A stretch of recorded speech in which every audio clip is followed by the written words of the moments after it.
আসসালামু আলাইকুম। আমি আপনাদেরকে আজকে একটা সুন্দর জিনিস দেখাই। এই জায়গাটা সহকারে সারা বাংলাদেশে হাইওয়ে রোডের পাশে বিভিন্ন ধরনের ফুল গাছ, সবজি গাছ, বিভিন্ন ধরনের গাছগাছরা লাগাইছে। এই একটা জমি দেখেন, এই একটা জমির পাশে এই যে এটা 6 ফুটের একটা রাস্তা।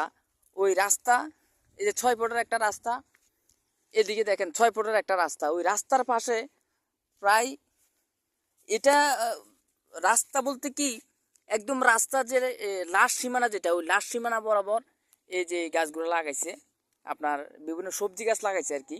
তো আমি এটা দেখানোর উদ্দেশ্য হলো, আমি আমাদের এলাকায় আমার বাড়ির পাশে এরকম 6 ফুটের রাস্তার পাশে, এটা তো একদম রাস্তার সাইডে একটু জায়গা রাখা নাই, একদম বরাবর লাগাইছে।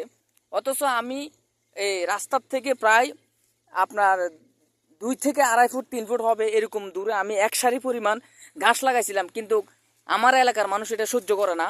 মানে এলাকার সমাজ ব্যবস্থা এত খারাপ। আর অথচ এদিকে দেখেন, এটা একদম 6 ফুটের রাস্তার পাশে এই জিনিসটা লাগাইছে, এটা দেখতে কত সুন্দর লাগে। আমাদের গ্রামের মানুষ এগুলো বোঝে না। অথচ এখানে উনি এই যে এই লোকটা বেড়াও দিয়ে দিছে, জানি না এই লোকটা এই জমিটা করে কিনা। হয়তো এই জমিটা করার কারণে উনি জায়গাটারে সুন্দর করে রাখছে। এই যে এখানেও দেখেন ছাগল চড়াইতেছে, এদিকেও কিন্তু হাতের মাঝখানে আপনার বিভিন্ন গরু চড়াইতেছে। কিন্তু আমার এলাকার মানুষ শুধু, মানে আমি যে সেটটাতে গাছ লাগাইছি ঠিক ওই সেটটাতে তারা গরু বানবো, তারা গরু চড়াইবো। প্রত্যেকটা এলাকার প্রত্যেকটা মানুষ আমার বিপক্ষে। কেন আমি রাস্তার সাইডে গাছ লাগাইলাম?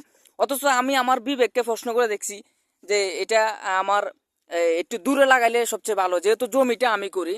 এই যে রাস্তার সাইডের জমিটা আমি যেহেতু করি, এই জন্য আমি এটা রাস্তার পাশে আমি লাগাইছি। এবং কি রাস্তার থেকে প্রায় আমি 3 ফুট দূরে আমি এক সারিতে এক সারি পরিমাণ আমি যারা ওয়ান হাইব্রিড গাছটা লাগাইছিলাম।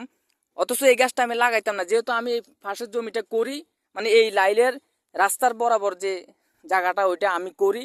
তো এটা আরেকজনের জায়গা, আমি এটা লিজ নিয়ে আর কি করতেছি।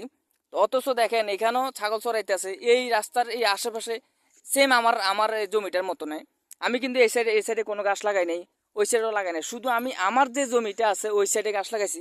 কিন্তু আমাদের সমাজ ব্যবস্থা কত খারাপ আপনারা দেখলে বুঝবেন। বিভিন্ন ফেসবুক আর বিভিন্ন ইউটিউবে আপনারা দেখে থাকেন, যে নিউজে দেখে থাকেন যে সারা বাংলাদেশে আপনার কৃষি জমিগুলা এবং কি কৃষি যে শাকসবজিগুলো, এগুলো আপনাদের যে 4 লাইন হাইওয়ে, যে ঢাকা মহাসড়ক বা চট্টগ্রাম চাঁদপুর মহাসড়ক, ময়মনসিংহ মহাসড়ক, বিভিন্ন জায়গায় এরকম সবজি লাগাইছে রাস্তার সাইডে, দেখতেও খুব সুন্দর। মানে সমাজ ব্যবস্থা খারাপ হইলে আপনার কোনো কিছু ভালো হয় না আর কি। এই যে এখানে খুব সুন্দর মানে সবজি লাগা রাখছি, দেখতেও কত সুন্দর লাগে। চল আসো, দেখতে কত সুন্দর লাগে। অথচ দেখেন এই যে এটা রাস্তার মানে কোনো জায়গায় রাখা নাই, রাস্তার সাইডে কোনো জায়গায় রাখা নেই। এরপরে এই এলাকার মানুষ কথা মানে কোনো ভুল ত্রুটি ধরে না, কিন্তু আমার এলাকার মানুষ এত নিকৃষ্ট, এত খারাপ। আমি দেখাই আপনাদেরকে। এই যে দেখেন রাস্তার সাইডে এই যে মিষ্টি কুমড়া গাছগুলো লাগাইছে, এটা দেখতে কত সুন্দর লাগে। হ্যাঁ, কিন্তু সমাজ ব্যবস্থা যখন আপনার খারাপ হবে, তখন প্রত্যেকটা লোক আপনার পিছু লাগিয়ে থাকবো।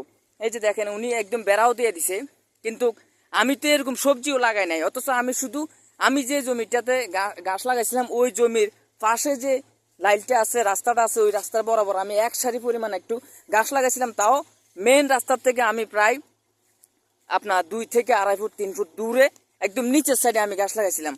হ্যাঁ, এই যে এগুলা কত কিরকম হয়ে রয়েছে, এই জায়গাটা কিরকম হয়ে রয়েছে। অথচ এই সমাজ ব্যবস্থা রোবাল একটু নামে আয়ো, সমাজ ব্যবস্থা খারাপ হলে এই যে এগুলা কিরকম নোংরা হয়ে রয়েছে, এগুলা পরিষ্কার করিয়া, এরকম পরিষ্কার করিয়া এই জায়গাটার মধ্যে এই সবজি টবজি লাগাইছে। কিন্তু এগুলো আমাদের দেশের মানুষ সহ্য করে না। এটা পরিবেশ কত সুন্দর, আপনি দেখেন রাস্তার পাশে শাকসবজিগুলা আছে, কত সুন্দর লাগে। আর রাস্তার পাশে এরকম নোংরা হয়ে আছে, বিভিন্ন লতা পাতা হয়ে আছে, এটা সমাজের ব্যবস্থা, এটা পছন্দ করে। অথচ এই শাকসবজি একজনের রিজিকের ব্যবস্থা হয়, আমরা ভালো একটা জিনিস খেতে পারি, এটা সবাই সহ্য হয় না। হ্যাঁ, তো তো সবাই আরো কাছে আইও। তো সবাই এই জিনিসটা একটু খেয়াল রাখবেন। এগুলো হচ্ছে পরিবেশকে সুন্দর করে। হ্যাঁ, এগুলো পরিবেশকে সুন্দর করে। আপনারা সবাই এরকম রাস্তার পাশে যারা যে জমিগুলো করে ওগুলোর পাশে যখন গাছ লাগাইবো তখন দেখতে সুন্দর লাগবো। আপনারা বাধা দিবেন না, এগুলো কৃষি সেক্টরে পড়ে, কৃষির খাতে পড়ে। সবাই ভালো থাকবেন, সুস্থ থাকবেন। আল্লাহ হাফেজ।